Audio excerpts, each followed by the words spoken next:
بسم اللہ الرحمن الرحیم۔ السلام علیکم ورحمۃ اللہ وبرکاتہ۔ محترم سامعین، کیا واقعی پاکستان کو مدارستان بننے سے خطرہ ہے یا پھر اصل خوف کچھ اور ہے جو ہمیں بتایا نہیں جا رہا؟ آج ایک ایسا سوال جو طاقتور ایوانوں میں گونج چکا ہے، مگر اس کا سیدھا جواب ابھی تک قوم کو نہیں ملا۔ محترم سامعین، مدارس کی کثرت پر تشویش اور پاکستان کے مدارستان بننے کا خوف، یہ بات سن کر سوال پیدا ہوا، کیا دینی مدارس واقعی اس ملک کی ترقی میں رکاوٹ ہے؟ محترم سامعین، یہ تو دلچسپ تضاد ہے۔ مولوی کے پائنچے اوپر ہونے پر تشویش، ہاتھ باندھنے یا چھوڑنے پر پریشانی، جبکہ خود پینٹ کے پائنچے بھی نصف پنڈلی تکتے۔ فرق صرف نیت کا ہے، ایک اللہ کے حکم پر اور دوسرا غیر اللہ کی تقلید میں۔ پچھلے 500 سال میں انسانیت کو فائدہ نہ پہنچنے کا شکوہ کیا واقعی دینی مدارس سے بنتا ہے، یا یہ سوال فزکس، کیمسٹری اور دنیاوی علوم پڑھانے والوں سے ہونا چاہیے جن کے پاس وسائل بھی ہے، اختیار بھی اور اقتدار بھی؟ یہ تو دوہرا معیار ہے، ایک طرف کچھ مخصوص مدارس کے لیے رجسٹریشن آسان، وسائل کے دروازے کھلے،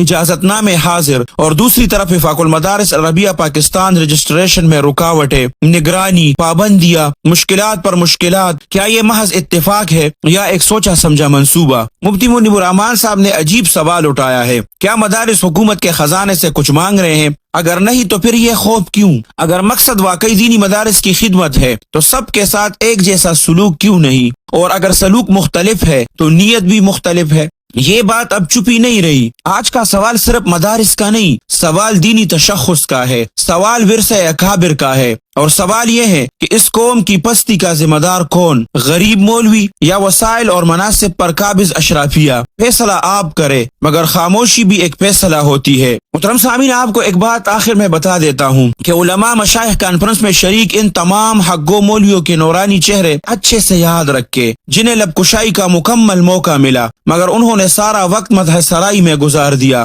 کسی کو یہ جرت نہ ہوئی کہ ان حکمرانوں سے پوچھتے بلوچستان کیپی میں محرومیاں کیوں ہے، امن اور امان کی مخدوش صورتحال پر سوال اٹھاتے۔ ان کی جرت کسی کو بھی نہ ہوئی۔ عدالتوں سے کس کو استثناء ملا؟ اور یہی لوگ کنونشن کے بعد ممبر پر بیٹھ کر عوام کو بتائیں گے کہ آپ لوگ آواز اٹھائیں، آپ لوگ نکلیں اور ان لوگوں کے خلاف آواز اٹھائیں۔ فیصلہ آپ کریں۔ محترم سامعین، آپ لوگ اپنی قیمتی رائے سے کمنٹ سیکشن میں ہمیں ضرور آگاہ کریں کہ آیا ان پروگرامات میں مخصوص طبقے کو بلا کر جو غیر یقینی صورتحال آج پاکستان میں ہے اس کو ختم کیا جا سکتا ہے، یا جس طرح کے حالات سے پاکستان دوچار ہے اس میں تمام مکاتب فکر کے لوگوں کو جمع کرنا ضروری تھا؟ آپ لوگ کمنٹ سیکشن میں اپنی رائے ضرور دیں، کیونکہ ہمیں آپ کی قیمتی رائے کا انتظار رہتا ہے۔ اللہ سبحانہ و تعالی آپ سب کو اپنے حفظ اور امان میں رکھے، اپنے خصوصی دعاؤں میں یاد رکھے۔ السلام علیکم ورحمۃ اللہ وبرکاتہ۔